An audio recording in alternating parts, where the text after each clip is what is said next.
नमस्कार फ्रेंड्स, मैं रविंद्र कुमार महतो एक बार फिर अपने यूट्यूब चैनल आरकेटीसी धनबाद पर आप लोगों का स्वागत करता हूं। हम लोग डीसी मशीन डिस्कस कर रहे थे और आज इस सीरीज़ में हम लोग डिस्कस करेंगे parallel operation of DC series generators. ठीक है, तो ये देखिए G1 और G2 जो है दो डीसी सीरीज जनरेटर्स है जो पैरेलल में ऑपरेट हो रहा है। दोनों ही जनरेटर अपने कैपेसिटी के अनुसार लोड शेयर कर रहा है और दोनों ही जनरेटर मिला करके लोड पावर डिमांड को पूरा कर रहा है। ठीक है, ये देखिए प्लस बी और माइनस बी आपका बस बार से जो एल्यूमिनियम का हो सकता है या कॉपर का हो सकता है डिपेंडिंग अपॉन द सिचुएशन। ठीक है, यहाँ देखिए E1 और E2 जो है ये जनरेटर्स का कॉरस्पॉन्डिंग जनरेटेड EMF है। ठीक है, यहाँ देखिए IL1 क्या है, तो जनरेटर G1 का लोड करंट है जिसको आप आमीटर A1 से मेजर कर सकते हैं। और IL2 क्या है, तो जनरेटर G2 का लोड करंट है जिसको आप आमीटर A2 से मेजर कर सकते हैं। ठीक है, ये देखिए लोड करंट IL है और भी आपका लोड टर्मिनल वोल्टेज है। ठीक है, अब कह रहा है कि यहाँ पे IL equal to IL1 plus IL2 आप लिख सकते हैं। ठीक है, और इनिशियली हम एज्यूम कर रहे हैं E1 equal to E2।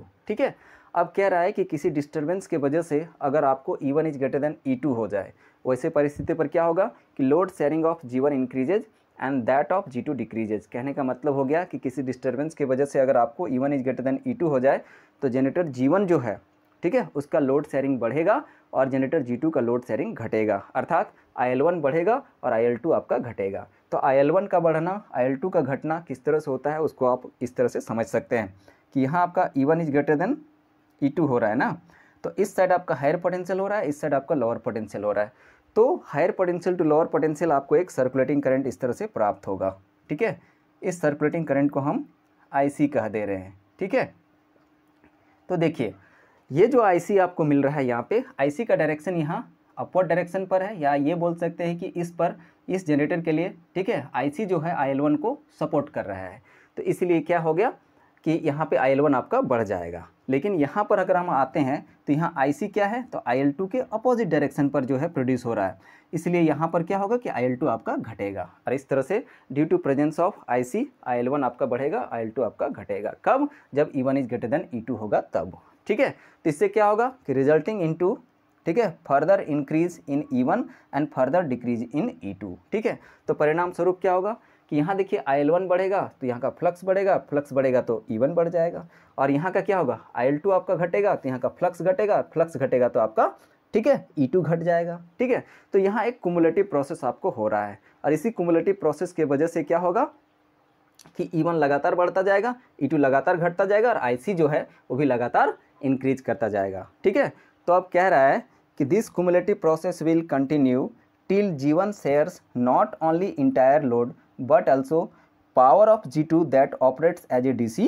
Motor. कह रहा है कि ये कुमुलेटिव प्रोसेस आपका तब तक चलता रहेगा जब तक कि जनरेटर G1 जो है इंटायर लोड को तो शेयर करेगा ही, साथ ही साथ जो मशीन 2 जो आपका DC मोटर के रूप में ऑपरेट हो रहा है तो इसके पावर डिमांड को भी पूरा करेगा। कौन? तो जनरेटर G1। यानी ये जो मशीन 2 है अब DC मोटर के रूप में ऑपरेट होगा, यानी लोड की तरह काम करेगा, तो ये भी लोड बन गया, ये भी लोड बन गया, और टोटल लोड का जो डिमांड है उसको अकेले जनरेटर G1 पूरा करेगा।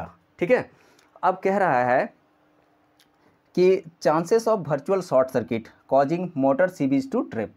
कह रहा है कि अगर ये IL2 फाइनली IL2 रिवर्स हो जाएगा और इस तरह से रिवर्स हो जाएगा कि यहाँ का फ्लक्स नेगेटिव हो जाए, तो यहाँ का फ्लक्स अगर नेगेटिव हो जाएगा तो क्या होगा कि E2 नेगेटिव हो जाएगा, और E2 नेगेटिव होने का मतलब यहाँ का पोलरिटी रिवर्स कर जाएगा।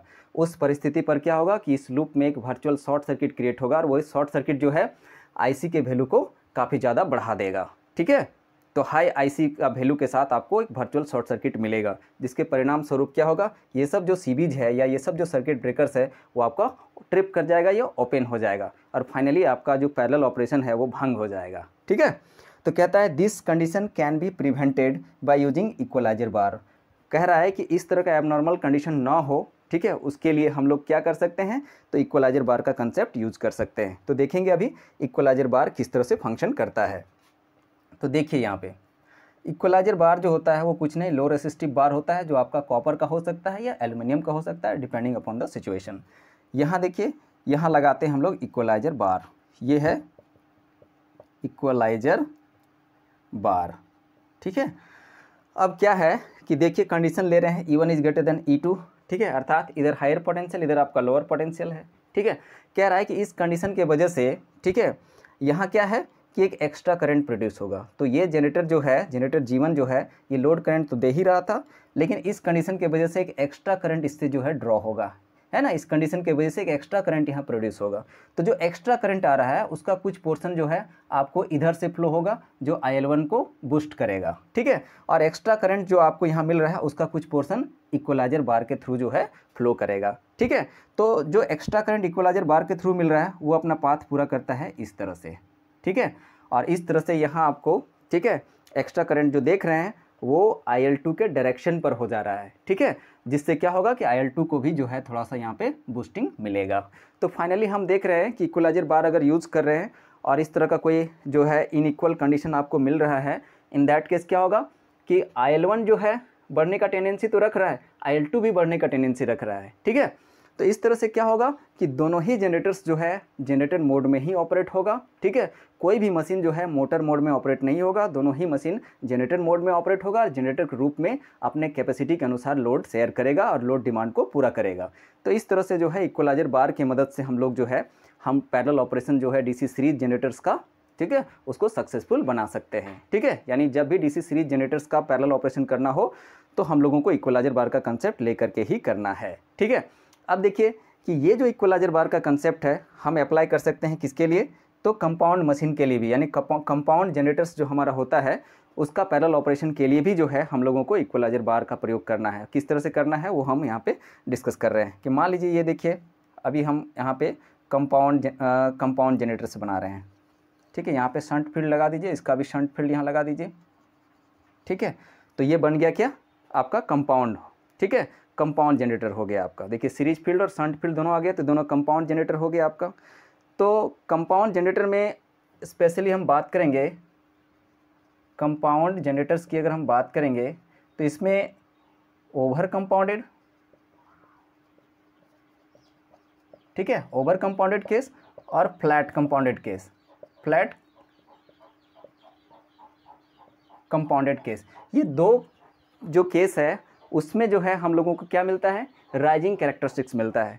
तो ये दो केस अगर हम लोग कंसीडर करते हैं, ओवर कंपाउंडेड और फ्लैट कंपाउंडेड का केस लेते हैं कंपाउंड जनरेटर्स के लिए, तो वहाँ भी जो है पैरेलल ऑपरेशन को सक्सेसफुल बनाने के लिए इक्वलाइजर बार का कंसेप्ट आपको लेना है। इसी कंपाउंड जनरेटर से मान लीजिए ओवर कंपाउंडेड या फ्लैट कंपाउंडेड कोई भी केस हो सकता है, इसमें आपका प्रॉपर ऑपरेशन हो और प्रत्येक जनरेटर अपने कैपेसिटी के अनुसार लोड शेयर करे। उसके लिए क्या करना होगा कि जनरेटर्स का वोल्टेज रेगुलेशन जो है वो सेम होना चाहिए और, ठीक है, रेटिंग जो होता है जनरेटर का is inversely proportional to series winding resistance, ठीक है। यानी अगर रेटिंग जिस जनरेटर का रेटिंग ज़्यादा है उसके सीरीज वाइंडिंग का रेजिस्टेंस आपका कम होना चाहिए, या इसका उल्टा केस भी आप कंसीडर कर सकते हैं।